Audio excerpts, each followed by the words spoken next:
Don't steal. That way, you'll never have luck in business. Cheating, Ambrose Bierce. In the world of commerce, where money glimmers like sunlight dancing on the water's surface, some believe that just being quicker than others guarantees victory. They take from others, thinking themselves clever, but in truth, it's merely another way of digging their own grave. The saying, "Don't steal. That way, you'll never have luck in business," rings out like a gentle yet profound warning, echoing like a bell in the soul of any conscientious business person. Stealing, cheating, these are not just acts of material theft, but the erosion of trust, an asset far more precious than any contract or profit. For in business, luck isn't a game of chance. It's the reward of honesty, the fruit of a heart that respects others. The deceitful may profit in the short term, but they lose trust and integrity, two things no amount of money can ever restore. A true entrepreneur is like a tree planter, tending the soil, watering daily, nurturing with effort and faith, while the cheater is merely a thief picking unripe fruit, savoring a quick bite today, but never witnessing tomorrow's blooming harvest. Don't steal, don't cheat, not just because of the law, but for your own dignity, because luck in business doesn't lie in deception, but in clean hands and a kind heart. The honest may walk slowly, but every step is firm, and the success they reap, even if late, will be sweeter and more enduring than any gain born of lies. If I owe you £1, I have a problem, but if I owe you $1,000,000, that's your problem. John Maynard Keynes. When the debt is small, the borrower frets and worries, for it's the obligation of the weaker party. But when the debt grows enormous, the balance of power shifts. The lender becomes the one in unease. For when the sum becomes colossal, the ties bind not just through contracts, but through the very survival of both sides. In an economic tragicomedy, this saying is a sarcastic nod to the power hidden behind the numbers. It reveals, sometimes, the one carrying the massive debt gains the upper hand because the lender dares not let him collapse, like a ship laden with gold drifting at sea. If it sinks, both captain and owner lose everything. Financial philosophy, but also a life lesson. It reminds us that in every relationship, from economics to daily life, strength lies not in who owes whom, but in who controls the risk. And just like in the business world, sometimes problem is merely another word for power. The wise avoid positions where they must beg, but they also refuse to tie their fate to others. For the greatest debt in life isn't money, it's losing the freedom to stand firmly on your own 2 feet. The stock market is a game of passing a lit match from one person to another until you touch the one that can burn your fingers. John Kennedy, a burning match, small, flickering, yet harboring a flame that can scorch greed itself. In this game, people don't pass real value, but hopes, fears, and illusions of profit. Everyone wants to be the last to escape the table before the fire touches their hand. This saying isn't just sarcasm, it's a metaphor rich with life's truths. It speaks of greed, the fuel that makes markets blaze brightly, and the very thing that leaves many burned, broke, and faithless. When stock prices rise, everyone rushes to pass the match, believing the flame won't reach them. But then, in an unexpected moment, when bad news spreads, when panic takes hold, the last holder gets scorched by the fire they once praised. The stock market, therefore, isn't just about calculations and charts. It's a stage for human emotions, greed, fear, and illusion. The clear-minded keep a safe distance from the flame. The blind rush toward its glow, like moths seeking warmth. Ultimately, the profound lesson from this saying is, don't let investment impulsiveness make you the last in the match-passing game. Know when to stop while the light is still warm, before the flame touches your skin and burns away your reason. You can't just ask customers what they want and then try to give it to them. By the time you get it built, they'll want something new. Steve Jobs. Customers don't live in a static present. They flow with waves of desires, trends, and ever-shifting aspirations. If a business merely follows demands, it will forever be the latecomer, always a beat behind, always correcting the past. That image is like chasing your own shadow. The harder you grasp, the further it slips away, for the market waits for no one, and human hearts stand still for nothing. In the moment you perfect what the customer wants, that very customer has already turned toward a new horizon, one holding what they don't yet know they want.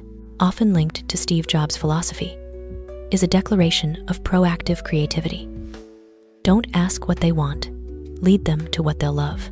The difference between trendsetters and followers lies in vision. True creators don't make products to satisfy the now, but to unlock the future. The business world, therefore, belongs not to those who only listen, but to those who hear, understand, and see beyond the answers. They see what no one else has, touch what no one has named yet, and when customers realize it, they exclaim, "Yes, this is what I've always been searching for." And that is the moment creativity rises above needs, becoming the art of understanding people before they understand themselves. You have to endure pressure. If you can't handle pressure, you can't become a great or successful entrepreneur. Donald Trump. Pressure, to them, isn't an enemy, but a strict teacher. It doesn't just test endurance. It forges willpower, resilience, and faith in the chosen path. A great entrepreneur isn't born in ease. They grow from sleepless nights, from failures that nearly break them, from moments when the world seems arrayed against them. Pressure, then, is like a mountain weighing on their shoulders, but refusing to flee, it is what makes them stronger. The weak crumble under its weight. The steadfast use pressure as a launch pad. Imagine a rough, black coal. Only under thousands of tons of earth pressure does it transform into a sparkling diamond. Entrepreneurs are the same. Every tough decision, every fear overcome, is a delicate cut, etching the soul to shine on their day of success. Success doesn't come to those who flee pressure, but to those who learn to breathe in the storm, stay calm in chaos, and let fear never dictate actions. Pressure doesn't break them. It toughens them, brightens them, makes them real. Thus, in the business world, enduring pressure isn't sacrifice. It's the mandatory passport through the door to success. Those who can smile amid challenges, they already hold half the victory. In a world changing so rapidly, the only path to failure is not daring to take risks. Mark Zuckerberg. Risk-taking doesn't mean recklessness. It means stepping out of the comfort zone, where everything seems safe, but souls fall asleep. The modern world waits for no one. New tech, new trends, new ways of living, all sweep away the hesitant. Like a rushing river, if you don't swim, you'll drown. Those who dare to risk see opportunity in danger, light in darkness. They know failure is just part of the journey, while fear of failure is the prison locking away dreams. In business, art, life, only those who try, who err, have a shot at difference. Every great achievement starts with a bold step. Humans daring to fly without knowing wings, starting businesses on faith alone, loving without knowing the end. And they wrote the history of progress. The world changes like the wind. You can't stop it, but you can learn to hoist the sails. Risk-taking, therefore, isn't a side path. It's the only road to true growth, creativity, and success. We always learn from competitors, everything we can learn, but we never copy. To us, copying means death. Competition is like playing chess. When we lose, we can play another game. Both players shouldn't fight to destroy each other. Jack Ma. We always learn from competitors, but never copy. That's not just a statement of creative grit, but a manifesto for those daring their own path, seeking identity in a world of imitations. Copying is the shortest road to ruin, for losing uniqueness means losing your very soul. Competition, viewed positively, isn't a bloody battlefield, but an intellectual chessboard. Every move is a lesson, every loss a chance to replay. Like two skilled chess masters, they battle fiercely, but at game's end, they shake hands with respect. That's the chivalrous spirit in business, life, and all human bonds. Win or lose is temporary, but kindness and progress endure.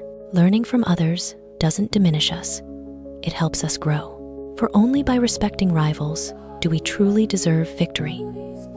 If it doesn't sell, I don't want to invent it. Sales are proof of usefulness, and usefulness is success. Thomas Edison, scientist, an idea, no matter how brilliant, if it can't touch life's needs, is just a shooting star, flashing briefly, then fading into the endless sky. The one who said this knew. Invention isn't self-indulgent art, but a quest to make life better, easier, more efficient. Sales, in their eyes, aren't cold numbers. They're society's applause, proof that my idea truly helped you. This saying sounds dry, even commercial, but hides a deep truth. Creation's real value is in its usefulness. An unused invention is like an unread poem. It lacks the soul of connection. Success, therefore, isn't making something cool, but something essential. In a world of shifting human needs, the great inventor isn't the most complex maker, but the one who simplifies complexity, turning it into what everyone wants to use, everyone is willing to buy. Sales to them aren't just profit, but the voice of recognition, a mirror reflecting an invention's true worth. And there, we see, success isn't in the idea, but in turning it into something useful for the world.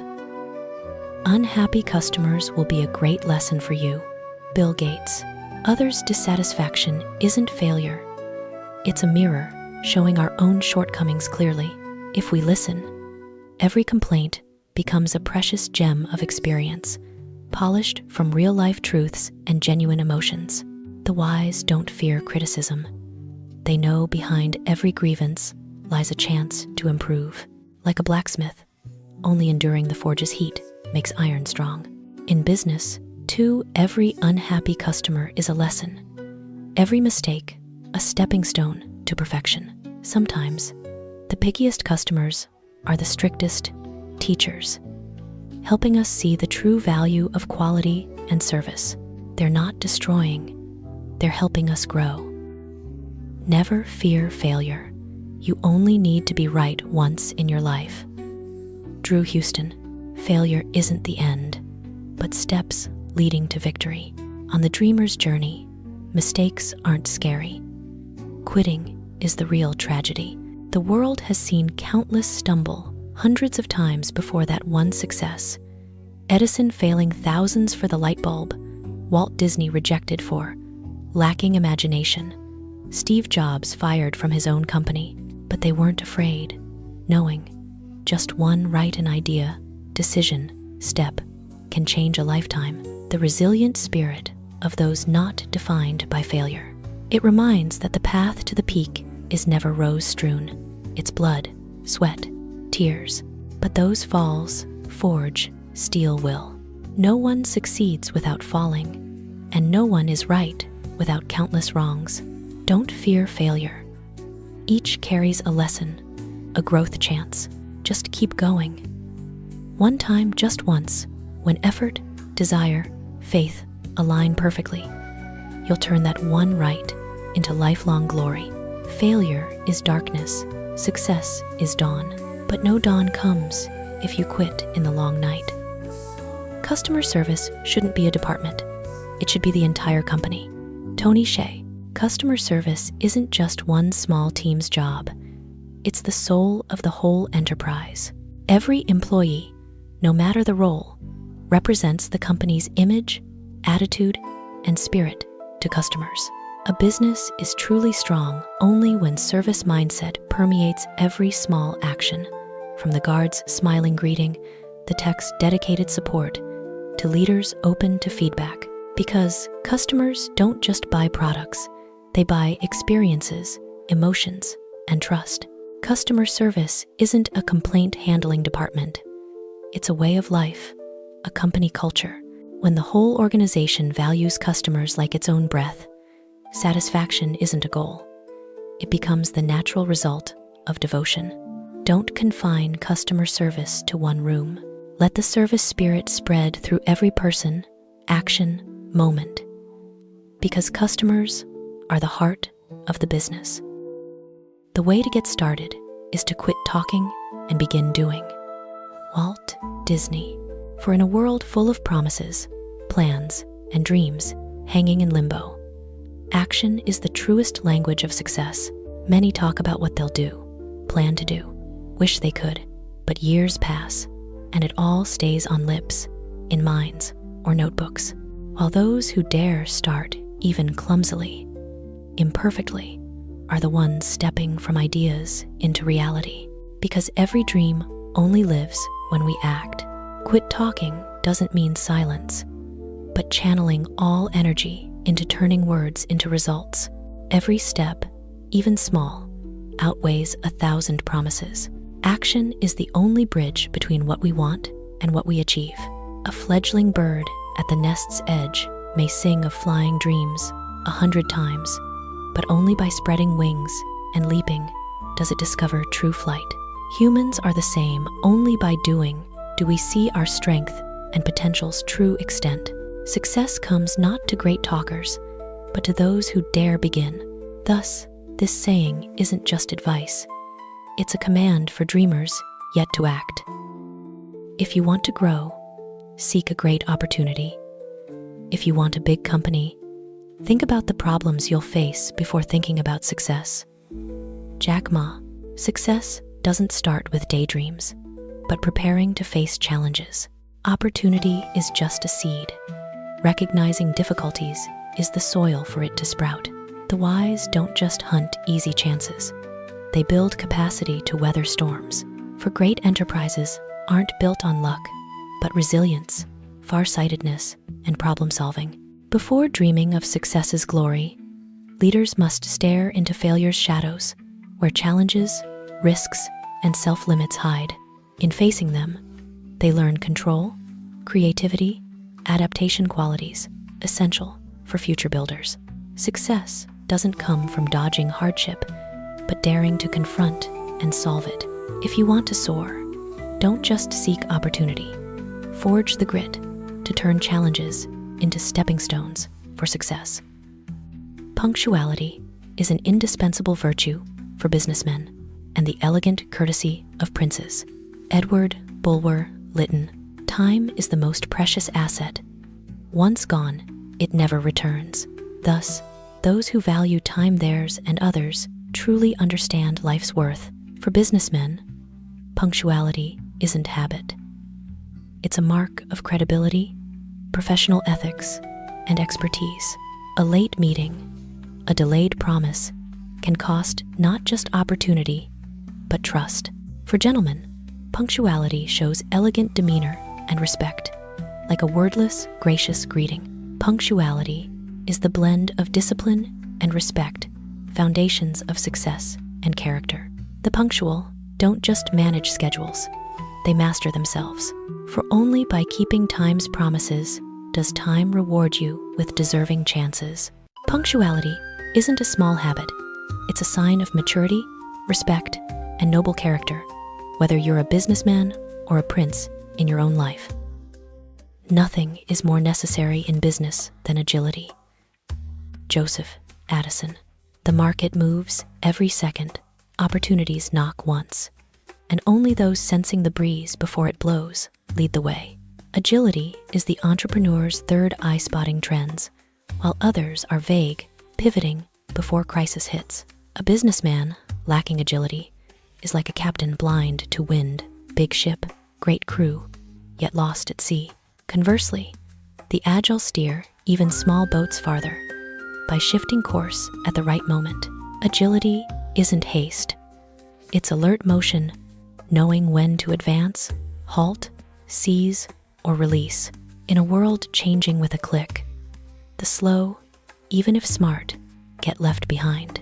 In business, agility isn't just a trait, it's survival instinct. The agile don't chase opportunities, they anticipate them.